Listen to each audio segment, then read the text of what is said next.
Hello લવરિયા, welcome to Shweta Jain official નામની YouTube ચેનલમાં હું તમારા બધાનું હાર્દિક સ્વાગત કરું છું.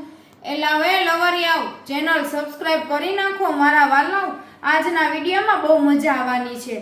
એલા એ સૂર્યા, નીલિયા, ભાવલા, દીપકા, હાલે ભગીરથ, ચેનલ સબસ્ક્રાઇબ કરી નાખ. રાહુલિયા, ભાવલા, તને તો મજા જ આવવાની છે અને ઓલા રવિ બાબુને તો મજા આવે જ છે. ચેનલ સબસ્ક્રાઇબ કરી નાખો અને ઓલો ઘંટડો પણ બેલ આઇકન દબાવી દો. સરસ મજાની બહુ વાત હું આજે કરવાની છું. તમને ગદગદ યાન ગલી પચીને બધું થવાનું છે આજે. હું કેવું લવરી આવું, હું આ દિવાલ બતાવો છો, ઘાસ હતી ને ઓલી પાછળ, એ ખરાબ લાગતી હતી, એ કાઢીને આપણે અહીંયા છે ને દિવાલને સેમ કલર કરાવી નાખ્યો. ઘાસમાં થતા હતા તમારા જેવા જીવડા. છોકરાવે નો ધૂળ બહુ ભરાતી હતી, ધૂળ બહુ ભરાતી હતી એટલે આપણે કાઢીને સરસ દિવાલ કરી નાખી. હવે સરસ લાગે છે. ઘણા એમ કહેતા હતા કે શ્વેતાજેન તું રાજકોટથી છો, ક્યારે રાજકોટ વિશે બે શબ્દ તો કે, તારું રંગીલું રાજકોટ કેવું છે? હવે રંગીલું રાજકોટ નામ એવું રંગીલું ને કે ના કામે એવા રંગીલા. અહીંયા તો બધી કાસ્ટના લોકો રહે છે, ઉપરથી નેપાળી, બિહારી, યુપી લોકો પણ રહે છે. ગમે ત્યાં વોચમેન જોવો ને તો એ નેપાળી છે. હવે 1 થી 5 રાજકોટ અમારું બંધ રહે છે. એ બંધ એટલે રહે છે કેમ કે 1 થી 5 રાજકોટ વાળાને ખૂબ એટલે ખૂબ આરામ કરવો હોય. માથે બનો 1 થી 5 વાગ્યામાં રાજકોટ વાળાને નીંદર આવતી હોય. રાજકોટ વાળાનું કામ શું છે ખબર છે? સવારે એ લોકો ઉઠે છે કેટલા વાગે? 8-9 વાગે ઉઠી જાય, પૂજા પાઠ કરે, મંદિરે જાય, હવેલીએ જાય. અમુક એવા હોય કંકાસ કજિયા કરતા હોય ઘરવાળી હારે. 10 વાગ્યામાં હજી દુકાન ખોલે, ત્યાં તો 10 વાગે ખોલે ને પૂજા પાઠ કરીને કે ઘરમાં ઝઘડા કરીને કે એની ઘરવાળીને બારવાળીને ગુડ મોર્નિંગના લવ યુના મેસેજ કરીને ઉઠે. ઉઠતા વે તમારા રાજકોટવાળાને ફોન હાથમાં જોઈએ અને જેવા 12-12 વાગે ને એવી તો પેટમાં ભૂખ લાગે અને બગાસા મંડાવા. કેમ કે બપોરિયું કરવાનું હોય. બપોરિયું એટલે બધું આવી ગયું એમાં ઘરવાળી જોડે સુવાનું પણ આવી ગયું અને એકદમ જમવાનું પણ આવી ગયું. 12-12 થાય એવા બધા એના દુકાનના શટર પાડી દે. 12-12 વધીને 12:30 તો આખું રાજકોટ બંધ થઈ જાય અને 5 વાગે ખુલે. તમે કરોડોનો માલ લઈને આવો તોય ભલે, લાખોનો માલ માંગવા આવો તોય ભલે. વેપાર ધંધાની વાત હોય તો 1 થી 5 તો અમારે રાજકોટ બંધ રહે. રાજકોટમાં ખાલી માણસો નથી સૂતા, સાથોસાથ કૂતરા પણ 1 થી 5 સૂઈ જાય છે. અમે લોકો 1 થી 5 એટલે સૂઈ જાય છીએ કેમ કે રાત આખી 2-2, 3-3, 2:30 વાગ્યા લગી જાગવાનું હોય. 5 વાગે ઉઠીને વળી દુકાન ખોલે. જેવા 9 વાગ્યામાં 10 મિનિટની વાર હોય, 8:30-9 વાગે એટલે તરત શટર પાછું પાડી દેવાનું નીચે, દુકાન વધાવી લેવાની. સવારે 2 કલાક અને સાંજે 2 કલાક. આવે ધંધો તો કાંઈ છે નહીં. બપોર વચ્ચે માંડ આઈસ્ક્રીમની કે અમૂલ પાર્લરની દુકાન ખુલ્લી હોય. બાકી દવાખાનાથી માંડીને બધું. ડૉક્ટર સાહેબે રજા ઉપર હો. ડૉક્ટર સાહેબને 1 થી 5 તો આરામ જોઈએ જ. એમ કે સર 6 વાગ્યા પછી આવશે ડૉક્ટર સર, 6 વાગ્યા પછી. એટલે આપણે રાહ જોઈને થાકી જવાનું.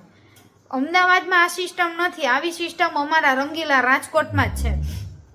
રાજકોટમાં બૂચ મારવાવાળા પણ ઘણા છે અને જો બૂચ લાગી જાય તો બૂચમાં ટેકો દેવાવાળા પણ ઘણા લોકો છે. રાજકોટના લવરિયાઓની વાત કરી તો રેસકોર્સ લવ ગાર્ડન, જે લવરિયા ગાર્ડન તરીકે ઓળખાય છે. લવરિયાઓ આવતા હોય, 1 થી 5 લવરિયાઓ આવે કેમ કે 1 થી 5 કાળો કાગડોય ન હોય લવ ગાર્ડનમાં. ખરા તડકાના પણ બકાબકી ભરવાનું રેસકોર્સ લવ ગાર્ડનમાં મૂકે નહીં. ઘણા બધા રાજકોટના ગાર્ડન છે, એમાં લોકો લવરિયાઓ જાય છે. પ્રદ્યુમન પાર્ક ગાર્ડન છે, પ્રદ્યુમન પાર્કમાં ઘણાય જાય છે. હવે રાતના 9 વાગે ઘરે આવી જાય. ઘરેથી જમીને શું કરવાનું ખબર છે? જમીને સીધું ઘરવાળીને લઈને આઈસ્ક્રીમ, ઠંડા પીણા, ગોલા, પાણીપુરી એટલું જમી લેશે ને તોય રાત્રે હજી 4થો રાઉન્ડ લેશે. 4થો રાઉન્ડ એટલે કરવાનો નહીં, ફરવાનો. એવા કેટલાય રાઉન્ડ ઘરવાળીયાર લઈ લે ને, આના કાંઈ ભરોસા ન હોય. રાજકોટવાળા કરવાનાય શોખીન, ફરવાનાય શોખીન. અને જ્યારે વાર તહેવાર હોય ને ત્યારે દીવમાં, રાજસ્થાનમાં, માઉન્ટ આબુમાં અમારા રાજકોટના જ ભૈરા હોય ને ભૈરા જ હોય. બહુ કહેતા હતા ને કે રાજકોટ વિશે પરિચય આપ, આ તો હટીને દઈ દેવો છે બિનદાસ. કોઈ પણ જાતની આમ આપણે છે ને બીક વગર, જે સાચું છે એ બોલવાનું જ છે. હવે રાતના 10 વાગ્યાથી 9:30 10 વાગ્યાથી લઈને જોવો તો રેસકોર્સની ગોળ ફરતે બધાય બેઠા હોય અને ઓલા કુંવારા લવરિયાઓ છે ને આમ આખો દી ગાડી લઈને ટાયર ઘસી જ નાખે, પીપી પીપ પીપી પીપી ચીપ ચીપ. છોકરીઓ જોયા કરે અને છોકરીઓ વાળ છૂટા રાખીને રેસકોર્સની પાડીએ બેઠી હોય. અને આ રેસકોર્સની પાડીની ગોળ ફરતે શું હોય તો કે આઈસ્ક્રીમ વાળાની હોય, અમૂલની સાયકલ નીકળતી હોય, ધાણી, પોપકોર્ન, મગફળી, પીઝા, બર્ગર વાળા ઊભા રહે. હવે તો સાથોસાથ અમેરિકન મકાઈ, કઠોળ અને જ્યુસ વાળા પણ આવી ગયા છે. હવે તો કોઈક નવા આવી ગયા છે, અપમ વાળા, ઢોકળા વાળા, ઈડલી વાળા. હમણાં શિયાળો આવશે એટલે ઓલું આવશે, શું કાવા આવવા માંડશે. આખી રાતના ને ઓલું મારી ફેવરિટમાં ફેવરિટ, મારી ને મમ્મીની ફેવરિટ વસ્તુ બરી આવી ગઈ છે. બરી ખાવાની કોઈ ખાધેલી છે? જ્યારે ખીરું હોય ને, ગાય વિહાણી હોય ને ત્યારે એનું જે પનીર કે દહીં નીકળે એને ખીરું કહેવાય ને. શું કહેવાય? ખીરું. એ જે પનીર ખીરું નીકળે ને એની બરી બને. આ લોકો તો પાવડરની બનાવતા હોય, કેમ કે રોજ તો ગાય આ લોકો વિહાતી ન હોય, રોજ આટલી બરી ક્યાંથી કાઢતા હોય. એટલે એ લોકો બરી લઈ આવે અને બરી ખાવાની.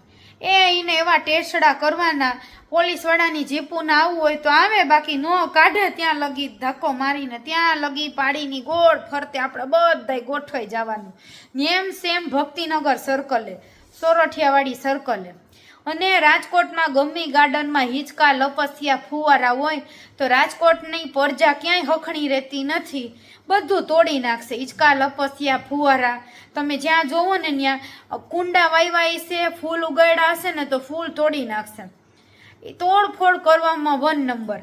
અને રેસકોર્સના લવ ગાર્ડનમાં તો બકાબકી ભર્યા રાખે. આપણને જોતા ક્યારેક, તમને લોકોને જોતા મને તો કાંઈ શરમ ન આવે. હું તો કુંવારી છું. કોલેજના ટાઈમમાં હું પણ ગાર્ડનમાં ગઈ છું મારા ફ્રેન્ડ્સ જોડે. આપણે એવા કાંડ તો કર્યા જ હોય કે લવ ગાર્ડન ગયા જ હોય. પણ હવે હું એટલી ફેમસ થઈ ગઈ છું ને કે હું મારા લવરિયા બોયફ્રેન્ડ જોડે લવ ગાર્ડન તો શું એ કોઈ ફેમસ આમ ક્યાંય બહાર ઓમ નીકળી જ ના શકું. નહીંતર અમે વાયરલ થઈ જાય કે જો ભાઈ શ્વેતા જેને આવી છે રેસકોર્સ લવ ગાર્ડને બકાબકી ભરે છે. હવે અમુક ટાઈમ જતાં મને છે ને બકાબકી, હગાહગી, ચોંટિયા ચોંટીમાં હવે રસ રહ્યો નથી. મને ફક્ત હવે છે ને મારી પાસે સિલ્વર એવોર્ડ છે એને ગોલ્ડન એવોર્ડ લેવો છે. બસ તમે સપોર્ટ કરો, બ્લોગિંગ કરું, યુટ્યુબર બનવું, નામ કમાવું, પૈસા કમાવું. હવે મને આવી બધી વાતમાં જ રસ છે. રાજકોટમાં જોવાલાયક સ્થળ હોય તો પ્રદ્યુમન પાર્ક છે, ફનવલ છે, રેસકોર્સ છે, બાલભવન છે, સાથોસાથ શ્રી રામવન છે. જાજો તમે રામવન જોવા. અને લાલપરી તળાવ છે. અટલ સરોવરમાં ફક્ત ને ફક્ત લોકોને માનો ને કે છેતરે જ છે. અંદર તો ચાર્જ લઈને મોકલે, પછી ચકડોળના અલગ, પાણીની બોટલના 20 રૂપિયાને બદલે 40 રૂપિયા. મને તો અટલ સરોવર જરાય ગમતું નથી. હું ગઈ નથી. મારા ફ્રેન્ડ સર્કલ, હું આટલા ટાઈમથી રાજકોટ રહું છું તોય હું ગઈ નથી. મારા ફ્રેન્ડ જોડ સર્કલ કહેતું હોય કે જાતી નહીં કોઈ દિવસ, એ કે અમુક રાઇડ્સ એ બંધ હોય છે એ કે, અને કાંઈ મજા આવતી નથી, ભાવ બહુ અંદર વધારે. ફુવારા એ કે ચાલુ કરવા હોય તો 1 કલાક કરે, અને ફાઉન્ટેન શોના લઈ લે, પૈસા નાના લઈ લે. એ દેખાદેખી હોય.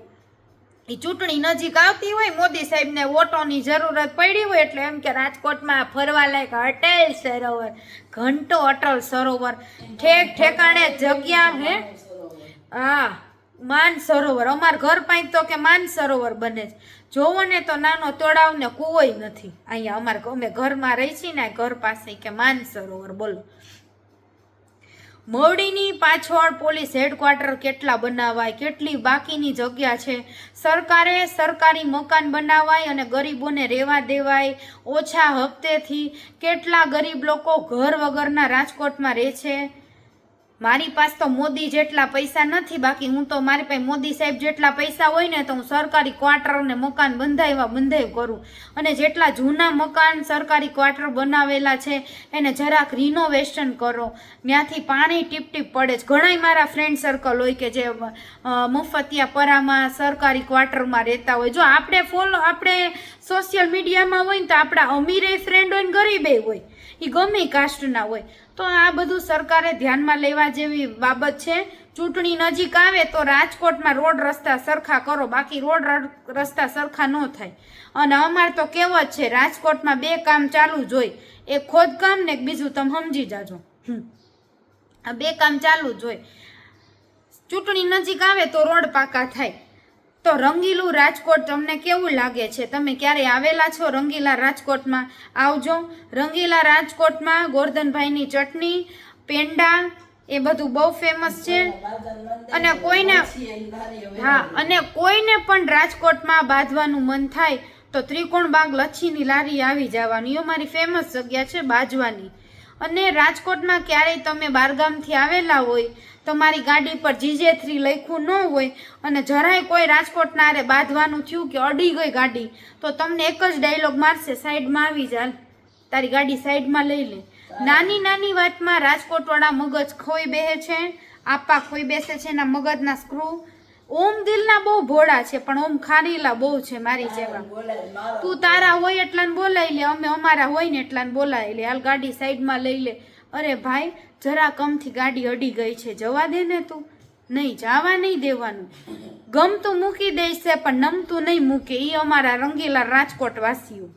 તરત સાઈડમાં લઈ લેવાનું, 50 માણા ભેગા કરવાના, 50 ઓલાને ભેગા કરે, પછી કાં તોડબાજી કરવાની. એટલે આવું બધું ચાલ્યા કરે. તો ચેનલને લાઈક, શેર અને સબસ્ક્રાઈબ કરો. હજી તમારે વધારે રાજકોટનું જાણવું હોય તો કહેજો કે તમે શ્વેતાબેન ભાગ 2 બનાવો. ચેનલને સબસ્ક્રાઈબ કરી દો મારા વાલા. Love you, bye bye.